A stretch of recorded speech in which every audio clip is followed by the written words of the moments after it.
Good morning, students. I hope you all are doing well. So today it's time to do back exercise of chapter 8, green plants. So let's begin. First question is tick the correct option. Here you will be provided a statement and you will be given 4 options out of which you have to tick the correct one which matches the statement well. So let's have the first statement. The gas required by plant for photosynthesis. It means आपको वो gas का नाम बताना है जो photosynthesis की process में use होती है. ओके, फोटोसिंथेसिस के प्रोसेस में आप दो गैसेस के नेम्स पढ़ते हो. एक उसमें यूज होती है और एक उसके प्रोडक्ट में निकलती है. ठीक है, तो यहाँ पे आपसे पूछा गया है कि कौन सी गैस यूज होती है. Let's have the options: oxygen, nitrogen, ozone and carbon dioxide. Okay, so option D, carbon dioxide, is the correct answer because carbon dioxide gas is used in the process of photosynthesis and oxygen is the product of photosynthesis. Nitrogen and ozone are not used for the photosynthesis. So the correct answer is carbon dioxide. Next statement is the chemical needed to test starch. आपको मैंने video में भी बताया था और आपने एक question भी किया है जिसमें आप एक पूरा एक्टिविटी परफॉर्म करते हो कि किसी भी फूड आइटम में starch which is a component of food उसकी प्रेजेंस को कैसे टेस्ट कर सकते हैं. तो उसके टेस्ट के लिए एक केमिकल यूज होता है. तो इसके आंसर में आपको वो केमिकल का नेम बताना है that which chemical is used for the test of presence of starch in any food item. So let's have a look on the options: water, chlorine, iodine and lemon juice. So correct answer is iodine. Iodine is the chemical which is used to test the presence of starch in the food item.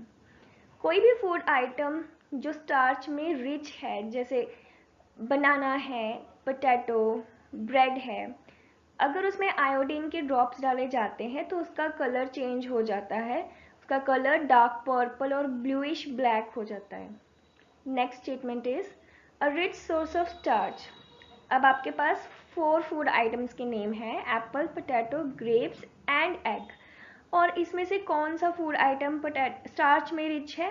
Potato is rich in starch. Apple iron में rich होता है. Grapes और egg भी starch में rich नहीं होते हैं. So correct option is B, potato. Fourth is food made by plants is in this form. अब जो प्लांट्स फूड बनाते हैं वो किस फॉर्म में बनता है? यहाँ पे आपको दो चीज़ें दिखाई देंगी. ठीक है, एक होता है शुगर और एक होती है स्टार्च. जो प्लांट्स फूड बनाते हैं वो शुगर की फॉर्म में बनता है बट स्टोर किस फॉर्म में होता है? स्टार्च की फॉर्म में. ठीक है, तो ये स्टेटमेंट पढ़ के आपने बहुत ध्यान से समझना है कि क्या वो स्टोर्ड फूड के बारे में बात कर रहे हैं या फिर फॉर्म्ड फूड के बारे में बात कर रहे हैं. तो यहाँ पे फॉर्म्ड फूड के बारे में बात की जा रही है. तो आंसर्स देख लेते हैं: sugar, starch, salt and chlorophyll. तो करेक्ट ऑप्शन है शुगर. शुगर की फॉर्म में बनता है, स्टार्च की फॉर्म में स्टोर होता है.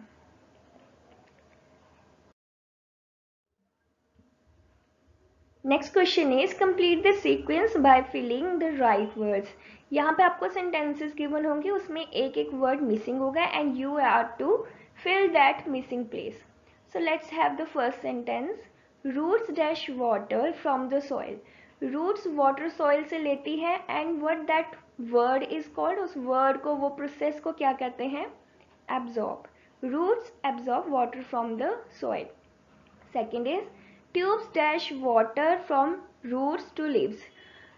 स्टेम में and even the leaves tubes run करती है और वो वाटर को रूट से लीव्स तक ले जाती हैं. तो उस प्रोसेस को क्या कहते हैं? Conduct. Tubes conduct water from roots to leaves. Next is leaves use water in the process of dash. ये एक प्रोसेस है जो लीव्स में होती है and in that process water is used. What is that process called? Yes, it is photosynthesis. Next is a lot of water is lost into air through dash in leaves.